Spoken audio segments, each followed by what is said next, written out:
नृप कुलशेखर जी महाराज, भक्तराज कुलशेखर, भक्त दास कुलशेखर, इनके भी 3 विशेषण हैं। और कल भी इस पर थोड़ी सी चर्चा हुई थी। इनका संतों में बड़ा भाव, कहते हैं ये नित्य प्रति भगवान रंगनाथ जी की 1650 पूजा करने के लिए समारोह पूर्वक जाते थे।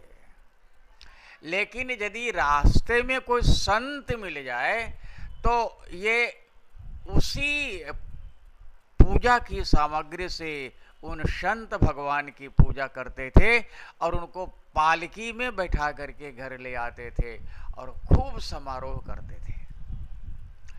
इतना ये संतों में भाव रखते थे। आज इन्हीं कुलशेखर महाराज का एक अद्भुत चरित्र आपको श्रवण कराते हैं। एक बार इनके रत्न भंडार से बहुमूल्य हीरों का हार गायब हो गया। बहुत खोजने पर भी नहीं मिला। तो जो चापलूस लोग थे और जो संत के निंदक लोग थे, उन्होंने ये षड्यंत्र रचा कि चोरी का इल्जाम संतों पर लगाया जाए।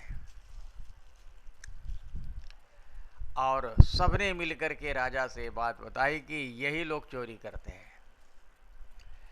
तो राजा ने कहा कि ऐसा त्रिकाल में भी संभव नहीं हो सकता है और मैं इसके लिए शपथ पूर्वक ये संकल्प करता हूँ। और उसी समय उनके संकल्प के अनुसार एक कलश मंगाया गया। कलश में सोने की मुद्रा रखी गई और उसमें एक महाविषधर नाग रखा गया।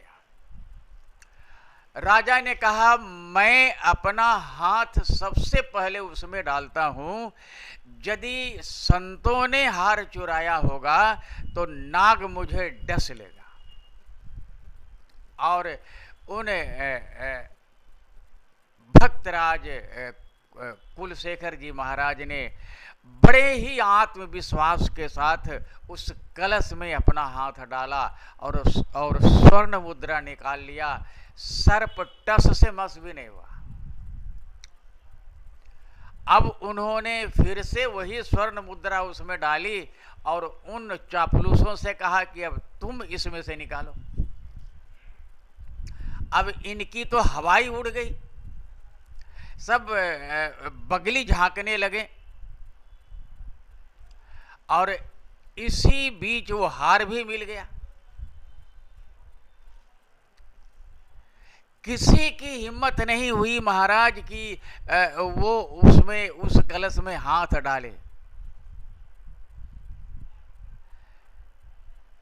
तब राजा ने उन चापलूसों को बहुत फटकारा, बहुत डांटा और राज आज्ञा निकाली गई कि आगे से कोई भी संतों में अभाव नहीं करेगा,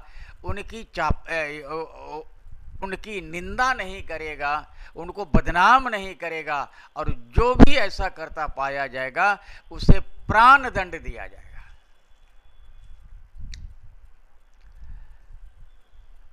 ऐसे थे कुलशेखर जी महाराज।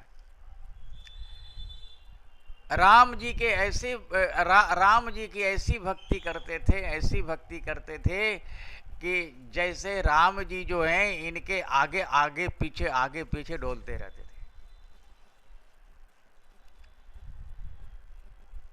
भक्ति हो तो ऐसी, नाम निष्ठा हो तो ऐसी,